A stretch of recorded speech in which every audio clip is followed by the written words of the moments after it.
Assalamualaikum warahmatullahi wabarakatuh. Perkenalkan, kami dari kelompok 1 yang beranggotakan Imam Nur Syafiuddin, Abu Hanif Isnaini, Anissa Fajar Pembayun, dan Isna Amanatus Solehah akan menjelaskan tentang materi pandangan tentang manusia.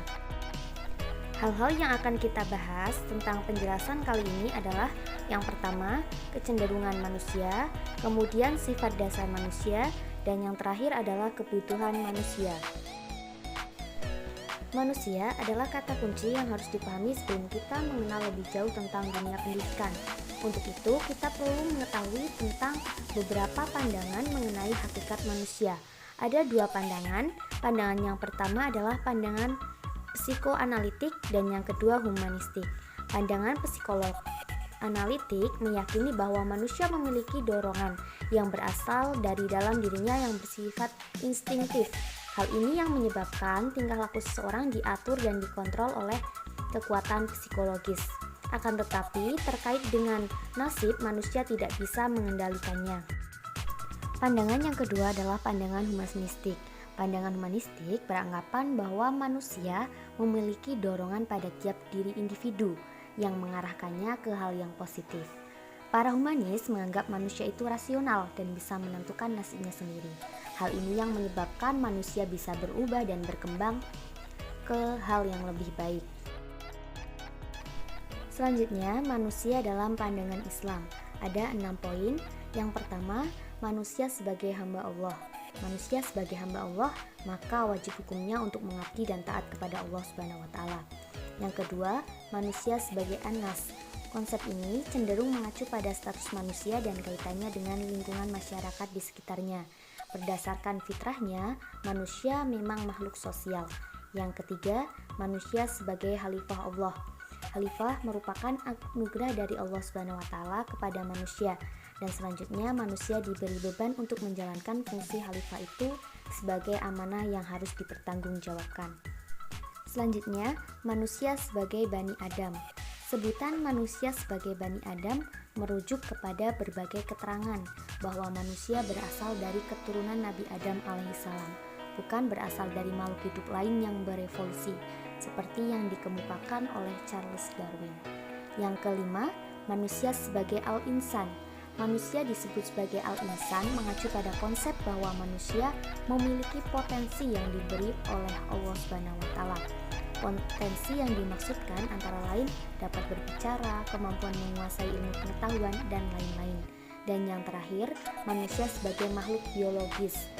Manusia adalah makhluk jasmaniah yang terikat dengan kaidah makhluk biologis, seperti berkembang biak, mengalami fase tumbuh dan berkembang, memerlukan makanan untuk hidup, dan pada akhirnya mengalami kematian.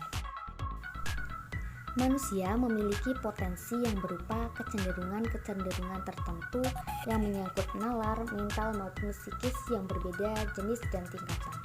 Kecenderungan yang ada pada dalam diri manusia ada yang bersifat hewani dan manusiawi. Kedua kecenderungan ini bersifat potensial, yang artinya dapat berubah dan berkembang sesuai dengan daya upaya yang dilakukan tergantung pada setiap individu. Jika manusia mampu memelihara dan memupuk kecenderungan manusiawinya, maka manusia akan berkembang ke arah yang baik. Sebaliknya, jika manusia tidak mampu mengembangkan kecenderungan yang dimiliki, maka kecenderungan hewani akan muncul dan menguasai diri manusia. Sifat dasar manusia. Menurut Yasin Mohammed, sebagaimana dikutip oleh Mara Gustam, pemahaman mengenai bawaan dasar atau fitrah manusia dan bagaimana kemampuannya untuk berkembang dapat dikelompokkan menjadi 4. Yang pertama, teori fatalis pasif. Teori ini mengatakan bahwa setiap individu melalui ketetapan Allah adalah baik atau jahat secara asal, yang merupakan bagian dari rencana Tuhan. Kemampuan manusia untuk berkembang menjadi pasif karena setiap individu yang terikat dengan ketetapan yang telah ditentukan Tuhan sebelumnya. Namun, lain halnya ketika takdir dikaitkan dengan umat manusia. Al-Quran selalu menggambarkan bahwa manusia memiliki keleluasaan untuk melakukan berbagai hal yang mereka inginkan. Manusia tidak dituntut untuk mengetahui takdir yang telah ditetapkan, tetapi yang dituntut dari manusia adalah segala upaya untuk melakukan kebaikan yang bernilai positif di dunia ini. Teori yang kedua adalah teori netral pasif. Teori netral pasif berasumsi bahwa anak lahir dalam keadaan suci, utuh, purna, suatu keadaan kosong sebagaimana adanya, tanpa kesadaran akan iman atau kufur, baik atau jahat. Kemampuan individu untuk berkembang bersifat pasif, tergantung lingkungan, terutama pendidikan. Sehingga pada dasarnya manusia itu bersifat netral yang berpotensi untuk tidak baik dan tidak pula buruk.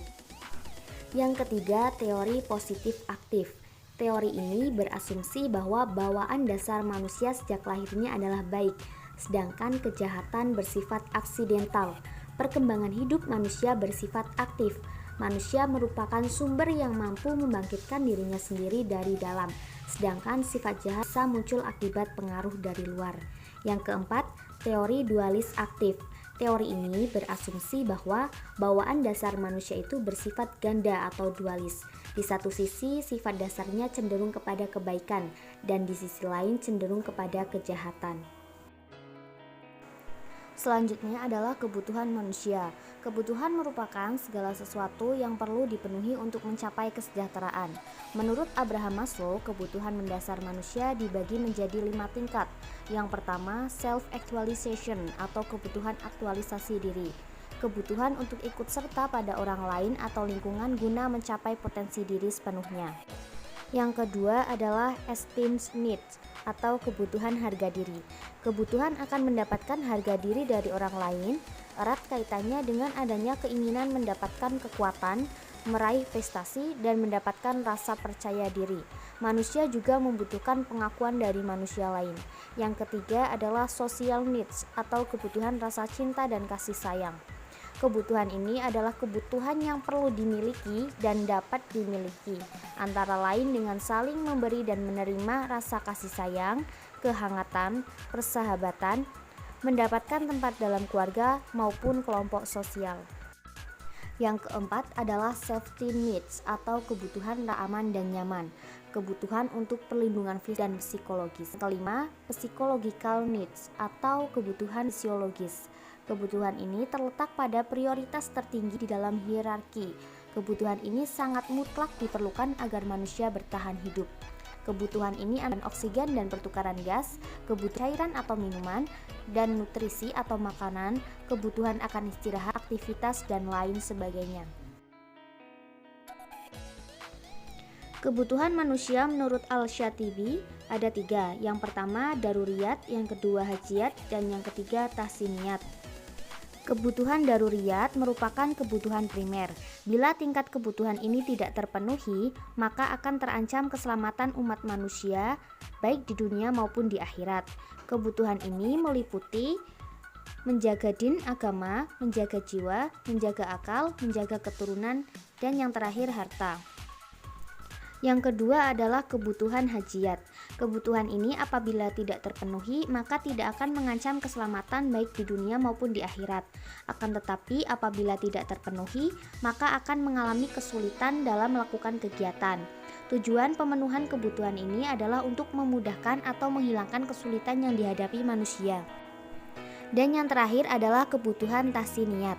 Kebutuhan ini muncul apabila kedua kebutuhan di atas telah terpenuhi. Dengan kata lain, kebutuhan ini merupakan pelengkap.